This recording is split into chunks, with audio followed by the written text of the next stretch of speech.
We speculate about what might have been. I don't know, but I like to think that among the options that President Trump would have been presented with would have been at least this option. Sir, this is an act of war also against the United States. Iran-backed Hamas is now holding a number of Americans. I think perhaps you should issue an ultimatum that Hamas has 24 hours to release all the hostages and surrender. If it doesn't, within 36 hours, Iran will no longer have a navy. It's hard to hide a navy. You can't put the ships in buildings. Submarines go under the water, but ordinary ships don't. That's not a challenging military operation. And if the hostages were not released in 48 hours, well, then maybe Iran shouldn't have the ability to refine petroleum. In other words, to recognize right off that also the United States have been attacked, its friend and partner, essential friend and partner Israel has been attacked, and it is Iran that funds, trains, equips Hamas, and for decades. Hello and welcome to State of the Nation. I'm Eylon Levy. The October 7th war has changed our world forever, but how it changes our world depends on how the people who lead our world understand it. What do they really think caused it? What do they think is at stake in this war? And how do they think we can get out of this crisis? Because foreign policy isn't a science, it isn't something that happens automatically. It's shaped by people's perceptions of the world, the lens through which they see it. And after the October 7th massacre, that lens may have to change. My guest today is a former director of policy planning at the State Department. Peter Berkowitz was a senior advisor to Secretary of State Mike Pompeo during the Trump administration, during the negotiation of the Abraham Accords. He's now a senior fellow at the Hoover Institute of Stanford University. We met on location in Washington, D.C. to discuss how US foreign policy might change if the Trump administration comes back after November's elections. We look at what pressure the US could use against Iran and its allies, but hasn't, and why. We look at why certain leaders backed Israel's defeat of Hamas and since got cold feet, and we ask what the future holds in store for the process of normalization between Israel and its Arab neighbors in the Middle East. Welcome to State of a Nation. Breaking news out of Israel this morning. Shocking hostage taking. Hundreds of Israelis are dead. I want to bring in Israeli government spokesman. Eylon What happens when the 4-day pause? How do you resolve this? Where does this go? Mr. Berkowitz, welcome to State of a Nation. It's good to be with you. Thank you. Glad to film here on location at your offices at the Hoover Institution here in Washington, D.C. Great to have you here. The October 7th war is remaking our world in a dramatic way. And I get the impression that perhaps not all foreign policy experts and international diplomats understand just what a dramatic watershed moment it was. And what I want to do in our conversation today is understand a little bit about how the sausage is made in foreign policy.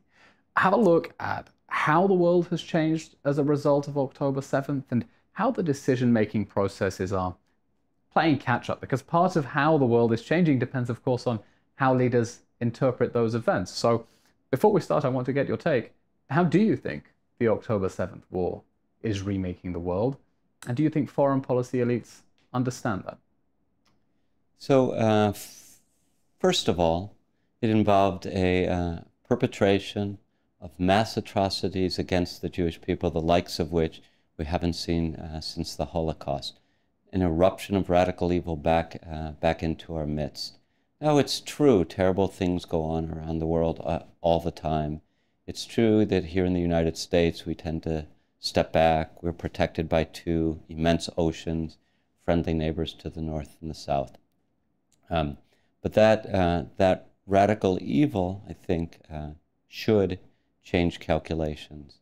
Now, we still have a challenge in the United States, and we have a kind of debate or a kind of situation that's reminiscent of the September 11th attacks of 2001. Article appeared in the Wall Street Journal shortly after the attacks called September 10th and September 11th Americans. The September 11th Americans were the Americans who argued something has fundamentally changed. We need to reorient our foreign policy. America's holiday from history has ended. And there were September 10th Americans who said, you know, a bad thing. 3,000 people were killed.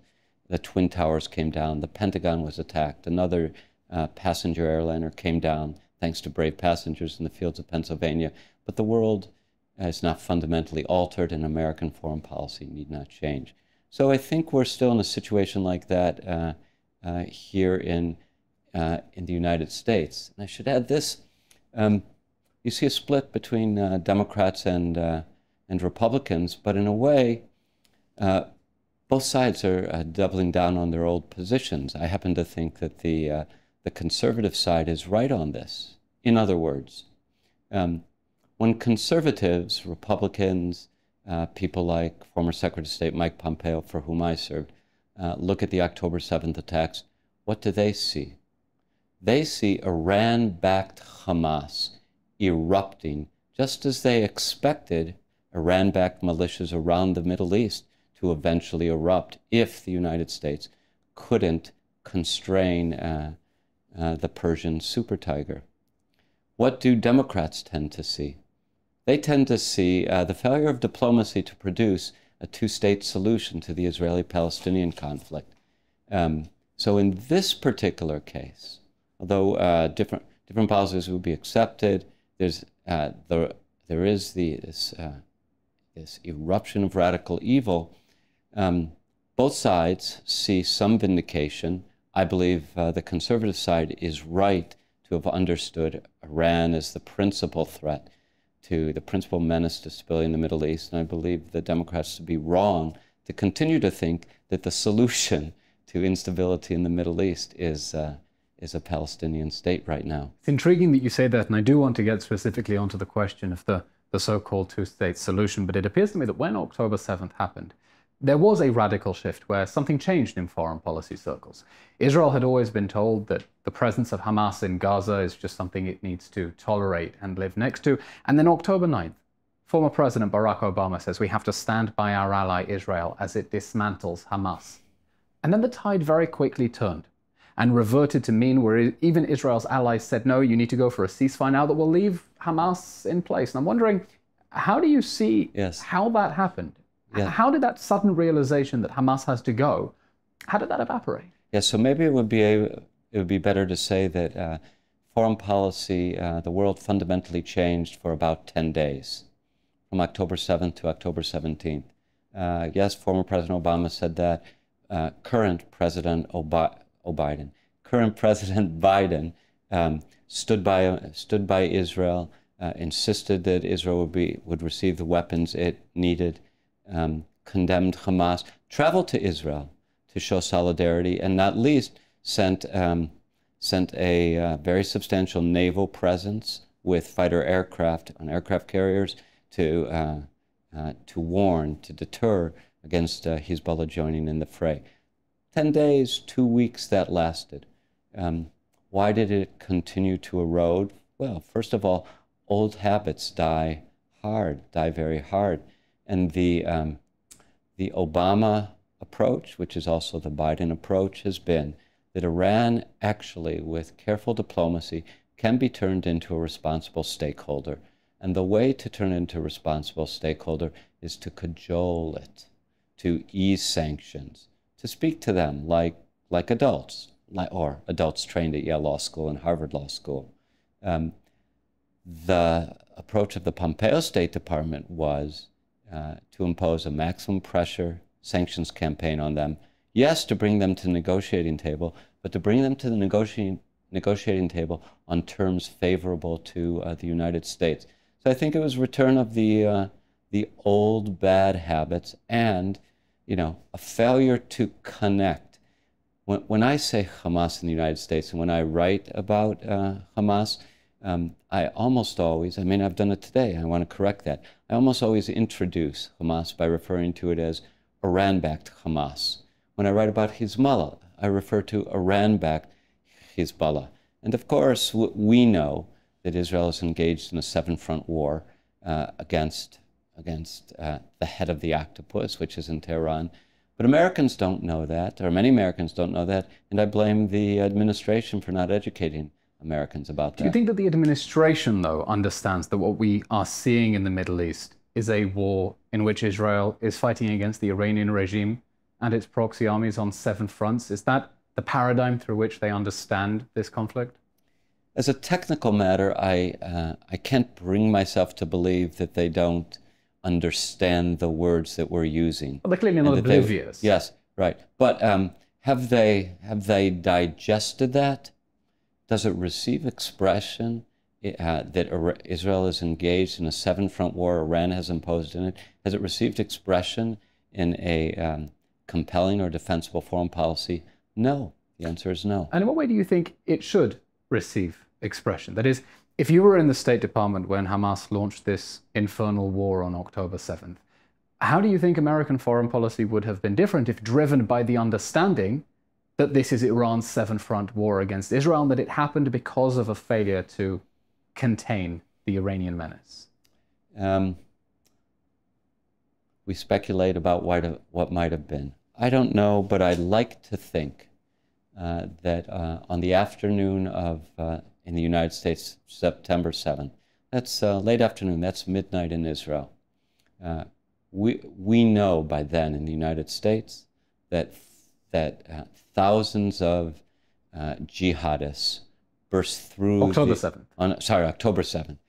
Thousands of jihadists burst through the fence, flew over the fence, sailed around the fence, under the cover of thousands of rockets, perpetrated a terrible massacre, and had not only killed more than 1,000 Israelis, now we know more than 1,200, but had killed a number of Americans, had not only taken hundreds of Israelis hostages, had taken many Americans hostages. I like to think that among the options that President Trump would have been presented with would have been at least this option. Sir, this is an act of war also against the United States. Iran-backed Hamas is now holding a number of Americans. I think perhaps you should issue an ultimatum that Hamas has 24 hours to release all the hostages and surrender. If it doesn't, within 36 hours, Iran will no longer have a navy.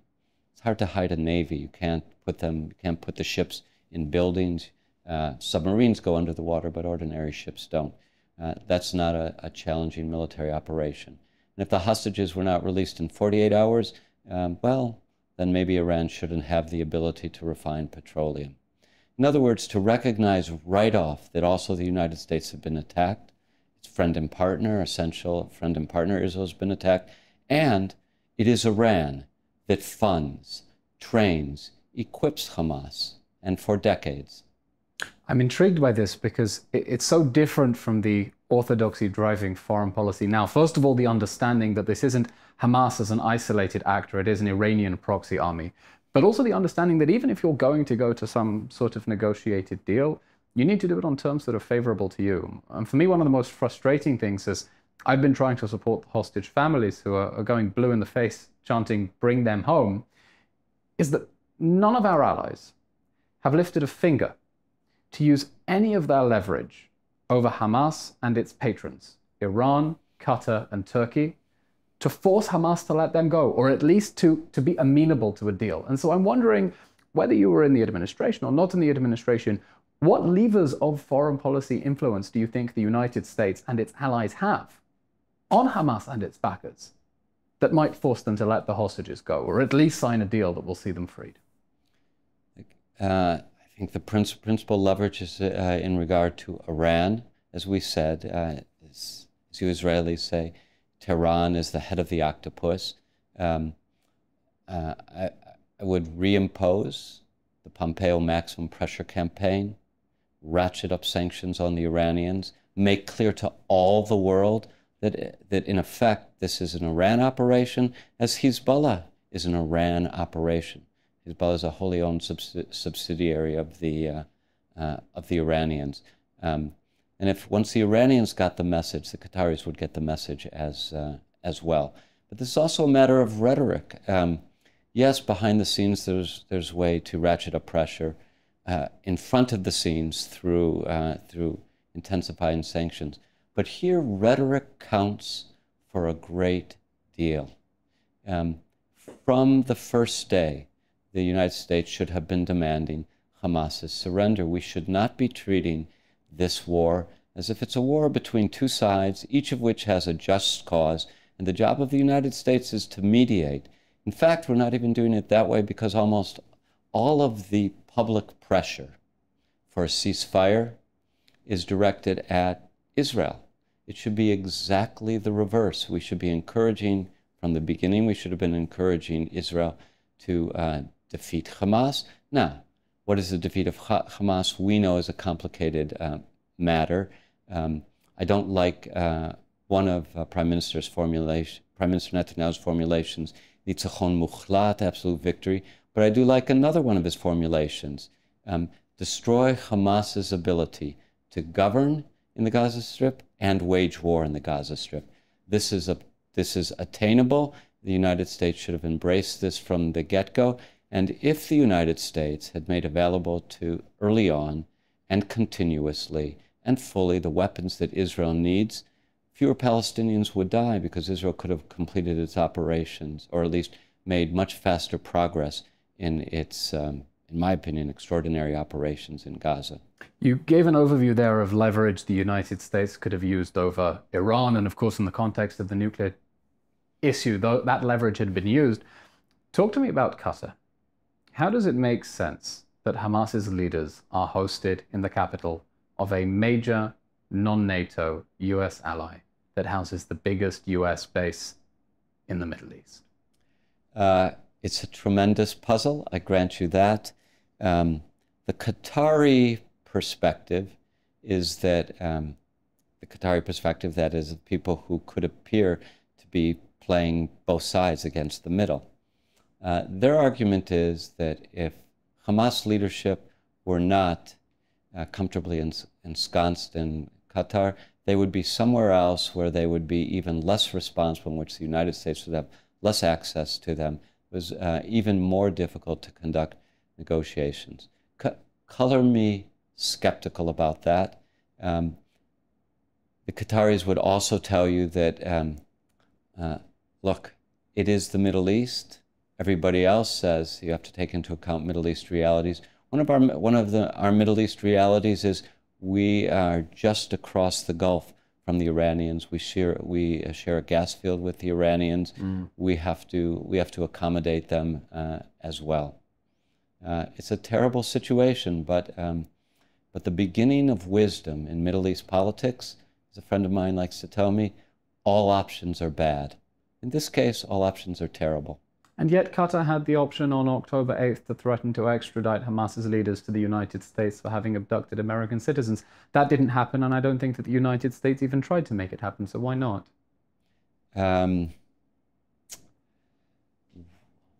Here's a hypothesis, because I was not in government, not privy to the conversations. There is a lingering determination on the part of the Biden administration to maintain terms as good as possible with Iran, and this would have undermined those relations.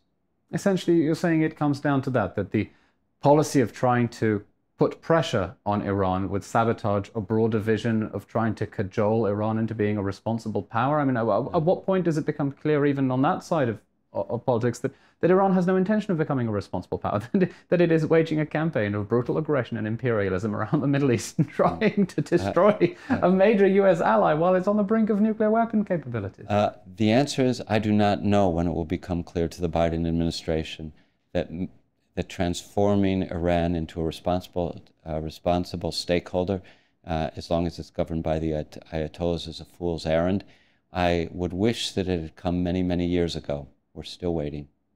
One of the other subversive actors over the past year has been Turkey. It was not long ago that President Erdogan called on Islamic countries to come together in an alliance to confront Israel. They've been treating Hamas terrorists in their hospitals. Khalid Mashal called for a resumption of suicide bombings from Turkey, and yet Turkey is still not only in NATO, I believe it's the largest military in NATO after the United States. How do you think that foreign policy circles are evaluating what Turkey is up to and whether it really is a Western ally? No one can fail, I think, serious person can fail to be asking that question. Erdogan also is playing a double game, part of the Middle East, playing cozy with Muslim extremists while trying to get the benefits of being part of NATO. Now, how long can we go on this way with this charade, accommodating Erdogan to the extent possible? It's hard to predict. Is this tremendously destabilizing? Yes. Is it been fully digested by the U.S. foreign policy establishment? I don't think so. Foreign policy is made on two levels, though. There are the elected officials and the teams of special advisors they bring with them, and the career diplomats as well. Now, we've entertained the thought about how things might have been different under a Republican administration, but the fact is, you would have been there in the State Department, and it's not like there's a button you can press that immediately changes the entirety of foreign policy. You are dealing with a professional foreign policy establishment under you. Tell me a little bit about how you think that works within the State Department. When you were there, what sort of obstacles you came up against in trying to challenge some of the orthodoxies within that institution? Well, first, two general observations. I have a friend who served in several Republican administrations, and he advised that, actually, before I entered government, he advised that in order to understand the crafting and implementation of U.S. foreign policy, you have to appreciate that at least 80% of the State Department regards it as its primary responsibility to thwart the will of Republican presidents. Okay? Internalize that, then go in and go about your work. Maybe it was higher during the Trump administration.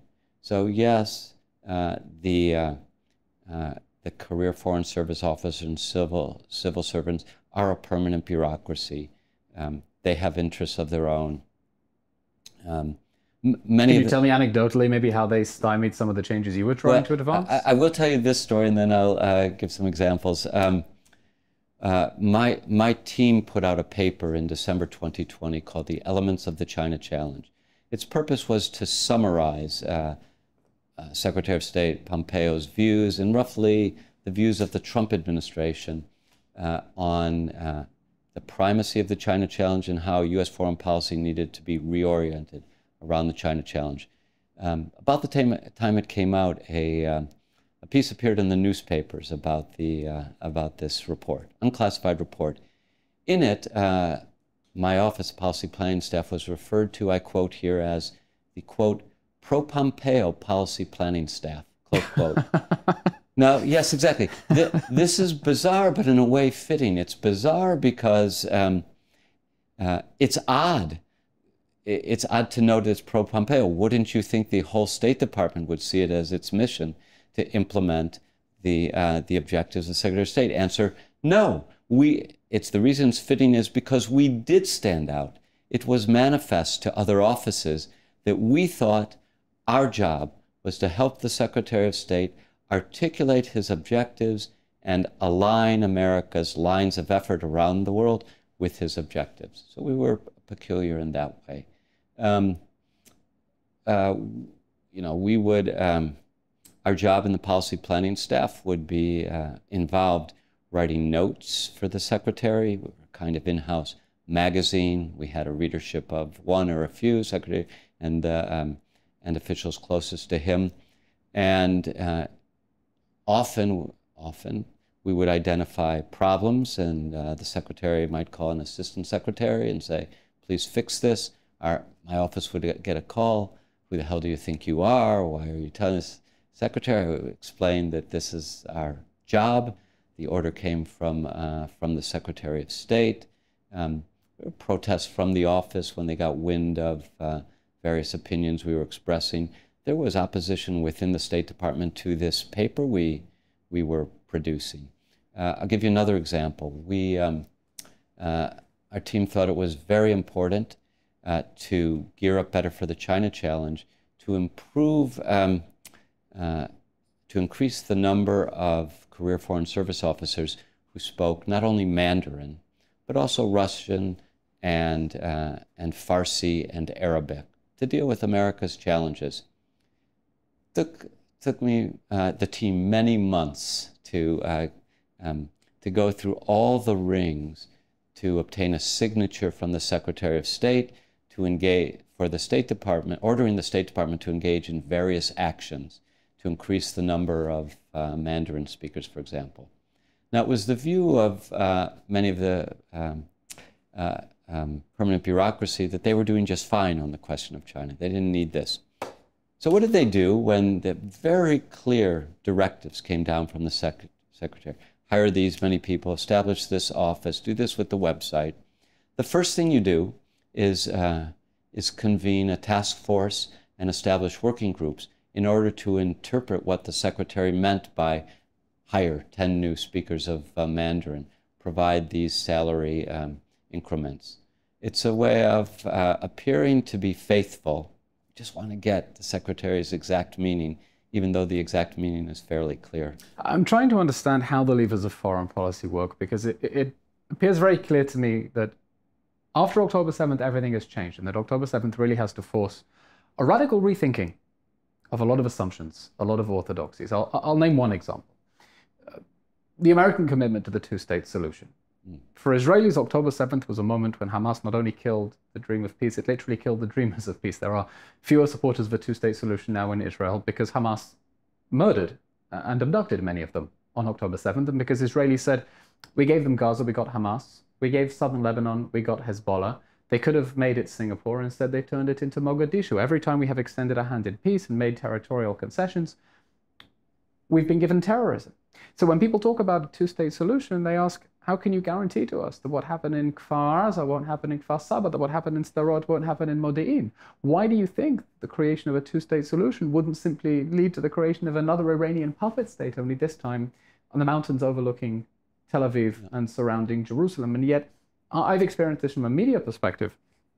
Time and time again, people asking, what about the two-state solution? As if October 7th changed nothing. And we feel that it changed everything. And maybe I'm wrong in my reading, but I definitely think I'm right that it requires us to rethink seriously. And so I'm wondering here within foreign policy circles, has October 7th led to any sort of serious rethink about, wait, did we get something wrong before? Yeah, see, here it's a strange paradox. It hasn't. On the Democrats, you see... Which is baffling. You hear, yes, you hear Vice President Harris saying, yes, Israel has a right to defend itself in the same breath, but we must have a Palestinian state, and we must have it now. Learn nothing. But I also want to go back to the other side of it. I look at my own attitudes, and I've been heavily influenced by a book I think that you know well called Malkut 67. Catch 67, the English translation is mine. Yes, exactly. Exactly. By Micha Goodman. Exactly. So, so now, if I look back at that book published in in Israel in 2017, already Goodman is saying there is no chance for a Palestinian state today, because if Israel were to withdraw, it would create a vacuum. Hamas would swoop in, it would take control, extremists would flow in from the region. So already, for security reasons, that can't be done. And I think already in 27, of course it's intensified after the atrocities, but he suggests in that book... And by the way, that's not a right-wing position. We had on this show Fania Oz, okay, daughter of Amos Oz, stalwart, no one can challenge her credentials to be part of the peace movement. She says, I want a Palestinian state. Not in the next year, not in the next 5, probably not in the next 10, because she conditions it on de-radicalization and understands that otherwise you're just opening the gates of hell. Agreed. And I think already in 2017, Micha is suggesting this is a kind of consensus view already. So what do we learn from that?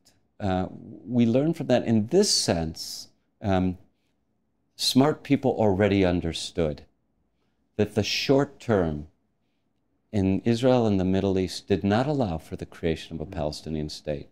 So from my point of view, though, Goodman's approach is still a valid approach. Israel should be adopting policies that, to the extent possible, allow for Palestinian freedom and prosperity, with one qualification. They must be consistent with Israel's basic national security requirements. That happens to mean in Gaza right now, continuing operations. It happens to mean in Gaza for a while to come, maybe a long time to come, Israel retaining responsibility for comprehensive security in the area. But I don't see why Israel needs to change that formulation. I think it would be useful if Israel embraced that formulation. Is the problem then that while the world, falls back increasingly on the orthodoxy of, for the past 25 years we've been saying this is the way to achieve peace, that Israel has not actually articulated an alternative vision? It's simply saying no, no, no, no, no? Israel's probably not done enough, but I do not want to absolve the rest of the world from responsibility for failing to understand this dilemma. I even think I'm in the minority here among my conservative friends, but I don't see why. I'll put it differently. Prime Minister Netanyahu could find a way to thread the needle again, as he did in 2009 in his Bar Ilan speech, where he became the first prime minister in Israel's history to embrace the idea of a Palestinian state. He did this under some pressure. He's a new prime minister. And with qualifications. Oh, no, actually, that's the gist of it. This is my point. There was pressure from the Obama administration, but he emphasized two conditions. They have to recognize Israel as the nation state of the Jewish people, and they need to be demilitarized. He knew then that the Palestinians, as they were then configured, couldn't meet those conditions. But it was aspirational. I don't know what the conditions would be today. Some wit said to me, that's a fine idea, but let's add one other condition, that the Palestinian state would have to promise to respect the rights of gays and lesbians. Such a state is not going to come about. I've been saying if they have any sense, they should capitalize on their popularity among progressive circles and organize a pride parade under the slogan "Free Love, Free Palestine." But that's just me. That one's not going to happen either. But I think it is, yes, in Israel's interest to more effectively indicate that the reason that a Palestinian state will not and should not come into existence in the short run is because it would present an absolutely intolerable threat to Israel's basic national security. And that would require Israel to take steps to preserve that as the long-term goal and say that that is the long-term vision. And we're not there with this current government. You're right. And by the way, this is very closely connected to what we could describe as Israel's and even Prime Minister Netanyahu's Saudi Arabia bind. And let's talk about that in a little bit, because I want to just linger on this issue and then talk about normalization around the Middle East. Foreign policy is ultimately about using tools and pressure points to achieve certain objectives. And I've been tearing my hair out at how Western countries appear to be acting against their own interests by actually encouraging more Palestinian terrorism. The reason that October 7th remains extremely popular within Palestinian society, and it has taken 11 months, according to Palestinian polls, for a majority of Gazans to be convinced that October 7th was a mistake after all. But it's because they think that it has put their cause back on the international stage and it's taken their cause forward. And I've been saying that when Spain, Norway, Ireland recognize a non-existent Palestinian state, they are telling Hamas and Palestinian terrorists, abduct more Jewish babies, rape more Jewish women, burn more Jewish families. This tactic works. And I'm wondering why you think as we see this trend within the world to increasingly isolate Israel and embrace the Palestinian cause, those countries don't understand that what they are doing is encouraging more Palestinian terrorism and rejectionism, or am I being naive? And do they understand really that's exactly what they're doing? I don't know if they understand exactly what they're doing, but I think steps you described do reflect a self-loathing within the West, a sympathy for those who attack Western ideas and ideals, who attacked rights-protecting Jewish state, who I think there's a sympathy for the idea that the United States is actually a principal source of instability in the Middle East. Not Iran, the United States. Of course, Israel is being a friend and partner of the United States is a kind of... We're little Satan, that's on us. Yes, yes, and in other words, there's a strange convergence between the Ayatollah's views, Noam Chomsky's views, and elite diplomats' views. There may be another way to explain this, but but it doesn't occur to me. And by the way, Hamas is sophisticated enough to appreciate this. Sinwar has said as much, that he understands that Palestinian casualties are to the benefit of Hamas's cause. And I'm sorry that we in the United States, our leadership has not seen through this. I'm sorry that the Biden administration, from the very beginning, has not said that we blame Hamas unequivocally for the loss of life and the physical destruction in Gaza Strip, because Hamas is manifestly violating the international laws of war, which forbid conducting military operations in urban areas and, of course, under urban areas. Hamas has done this not only with brazen disregard for the lives of Palestinians, has done it deliberately to endanger Palestinians and actually bring about their deaths, counting on Western media and some Western diplomats to side with Hamas on this question, when they ought to be denouncing Hamas at every turn, because indeed the loss of life in Gaza Strip is a terrible tragedy, but is first and foremost the responsibility of the responsibility for it is Hamas's. And that's the essence of the Hamas human shield strategy, which is essentially to sacrifice their own civilians for the sake of showering Israel with bad press, in the hope that it will get the world to pressure Israel to leave the Hamas army of terror on its feet. And that strategy is working. And so part of what has been bugging me has been how foreign policy experts, so to speak, have not only been causing active damage through their actions, but also their inactions. And I want to actually look at the situation in Lebanon, where as we film, an all-out war with Lebanon has not yet erupted, but Israel has been warning for 11 months. And I went blue in the face as a government spokesman saying this over and over and over again. Hezbollah must back off, or Israel will have to push it away. And it pains me that instead of our allies making it clear to Iran's proxy army in Lebanon, you must end your illegal presence under UN Security Council Resolution 1701. Because remember, international law still matters when it comes to the Israelis' favor. You must end your international presence there, or else the Israelis will have every justification to use armed force to repel an act of aggression that has seen over 8,000 rockets fired at Israel, 60,000 people displaced, and instead they seem to be appeasing Hezbollah by accepting its premise that the war in Gaza has to be linked to the war in Lebanon, and that this has to be dealt through negotiations. And I'm wondering, why do you think not a single world leader has made that clear to Hezbollah? Back off, or Israel will have every right to push you away. The only explanation I can come up with is a tendency to think that Israel is the primary aggressor, that Israel's existence, not articulated this way, itself is an aggression against the Arab world and Islam, and we have to understand. But Hezbollah started this war on October 8th. You don't have to persuade me. I agree entirely with you. I agree about the orientation we should adopt. Israel has, as you know better than I, Israel has no aspirations. The land of Lebanon. Israel withdrew every last man, woman, and child from the Gaza Strip in 2005.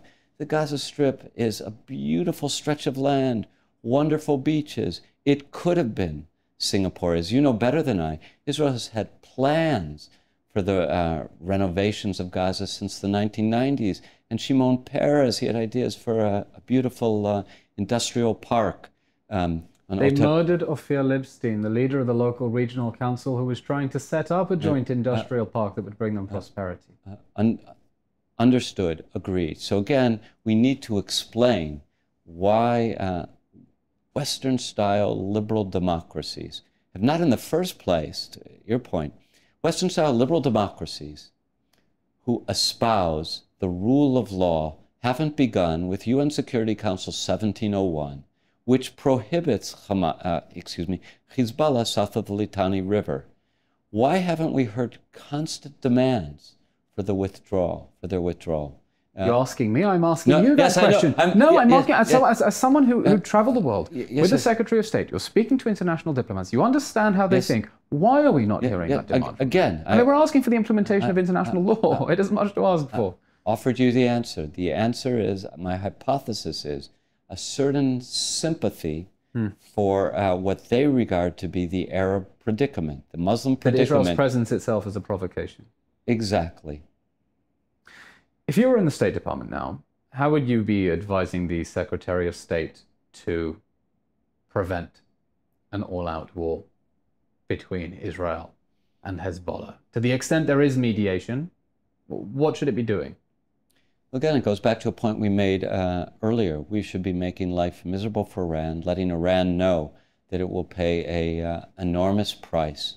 We should have even more assets in the Eastern Med. We should have been We should be more aggressive with. I don't think we've mentioned the Houthis yet. Another Iranian-backed militia. There are so many; it's easy to lose count. Yes, the Houthi pirates, which is really astonishing. Iran has taken over the Red Sea.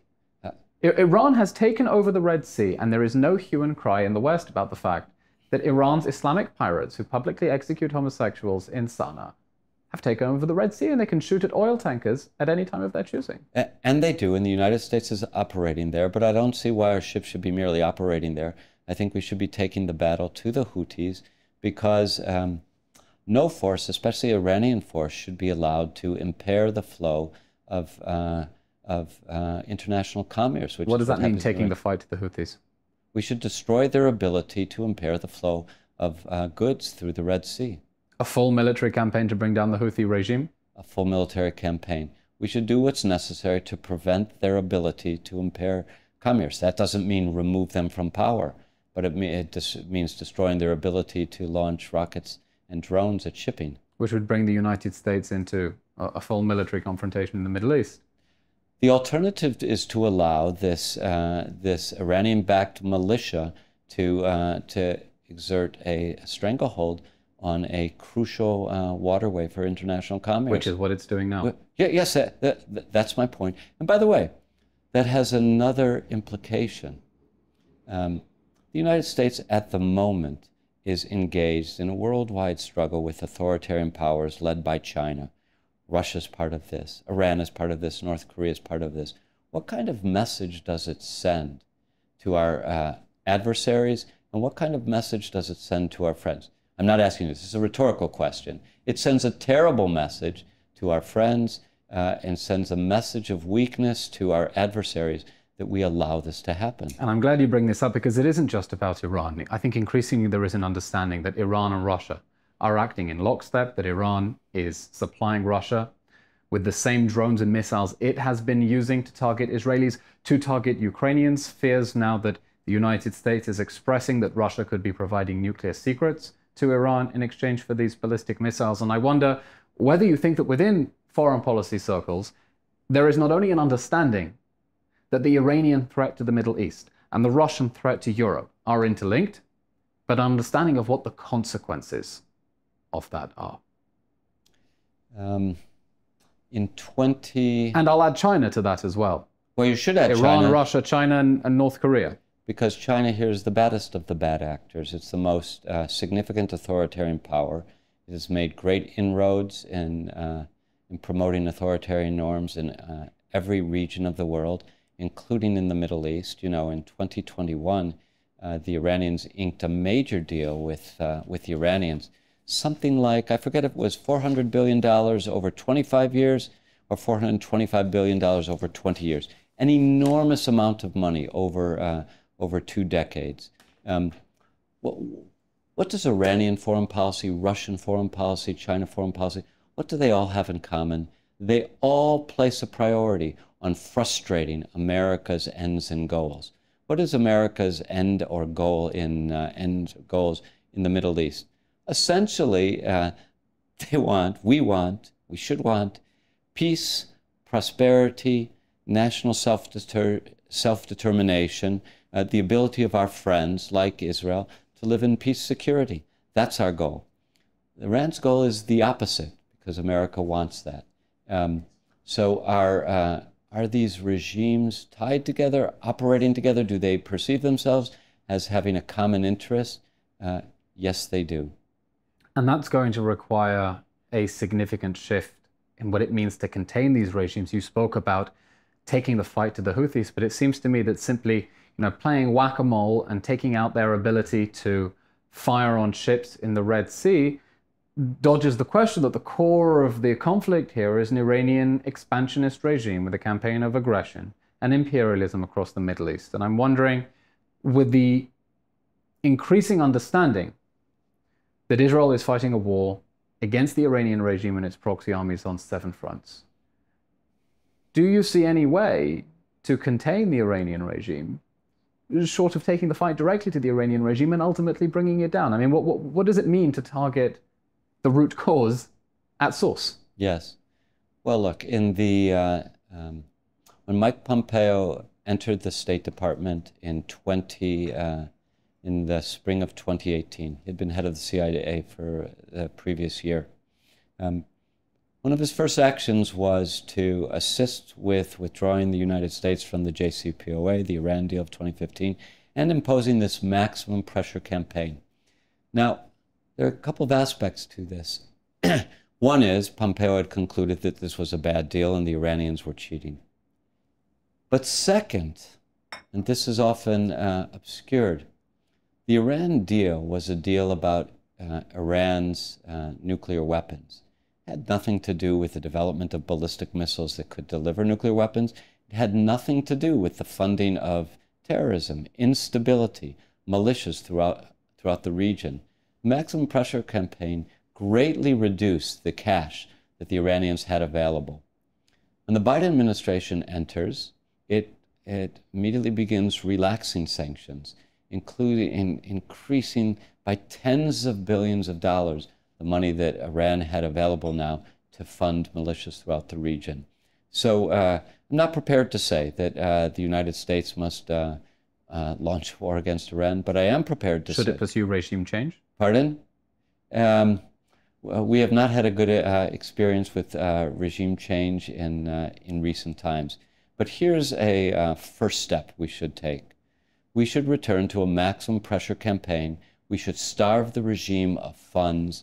We should starve regimes that are doing business with Iran of funds until they start behaving more consistent with international requirements, until they stop being the leading state sponsor of terrorism in the entire world.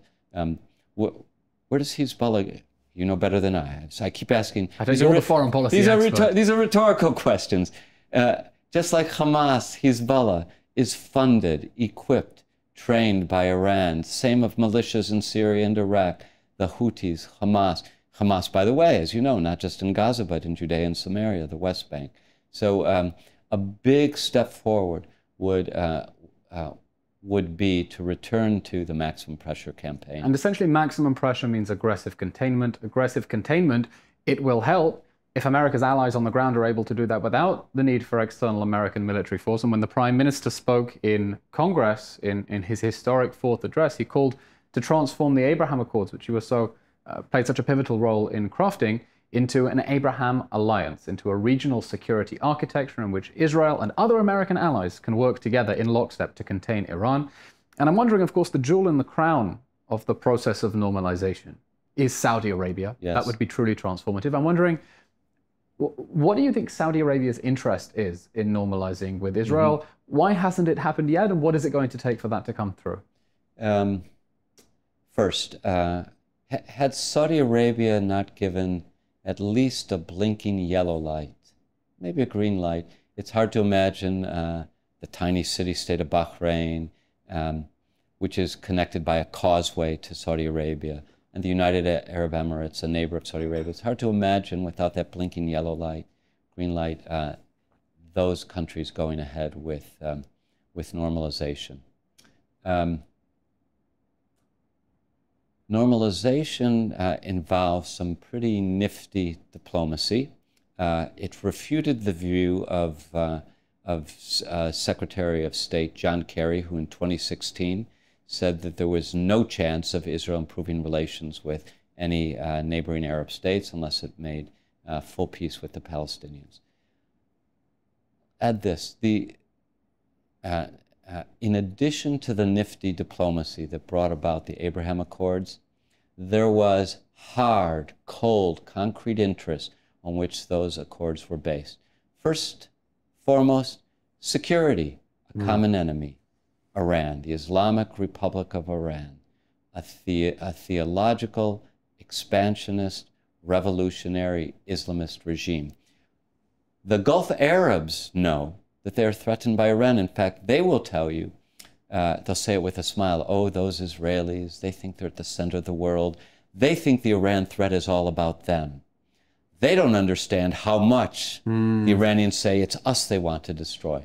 They understand Israel is endangered. So a shared interest, shared threat, but also economic opportunity. They got lots of money through oil and gas. Israel has lots of know-how through its amazing startup economy. There are opportunities to work together. You can say the same thing about Saudi Arabia.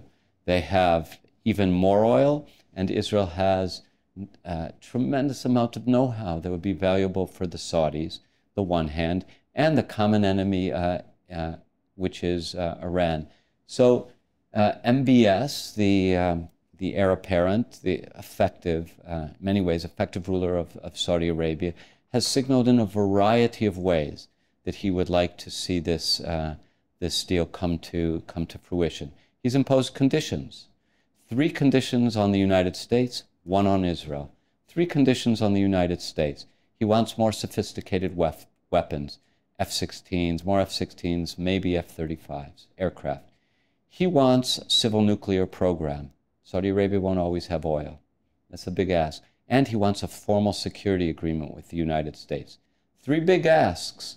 The Biden administration, although the Biden campaign had initially vilified Saudi Arabia, seemed willing to come through with this.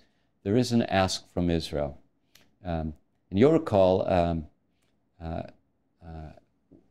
after he won the November 22 elections, one of the 4 priorities that Netanyahu listed for his new government was Saudi deal, bringing the Saudis in.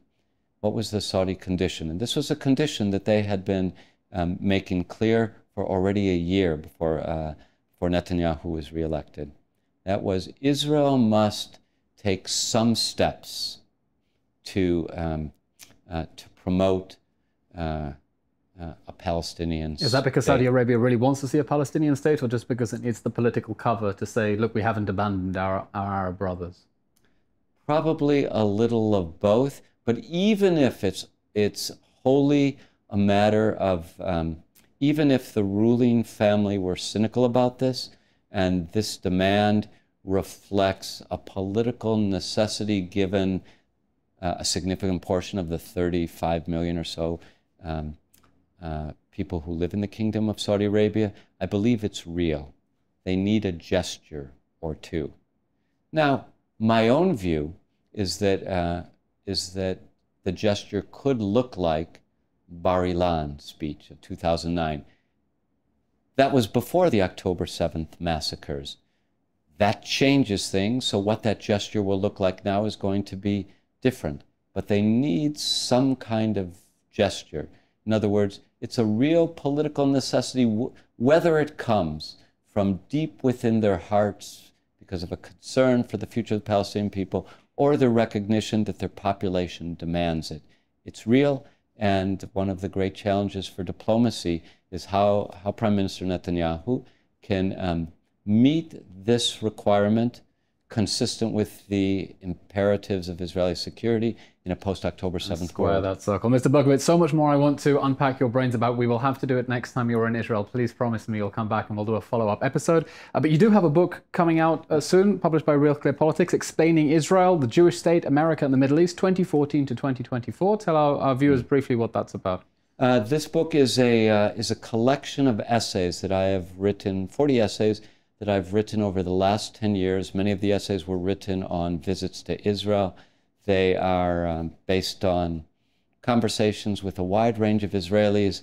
They cover politics, national security, religion, you name it, and they also include reporting on new books, including the book that you translated into English, Catch 67, which I reported on, I think, in 2017 when it was still only available in Hebrew. Mr. Berkowitz, thank you very much for coming on State of a Nation. Thank you. Thank you.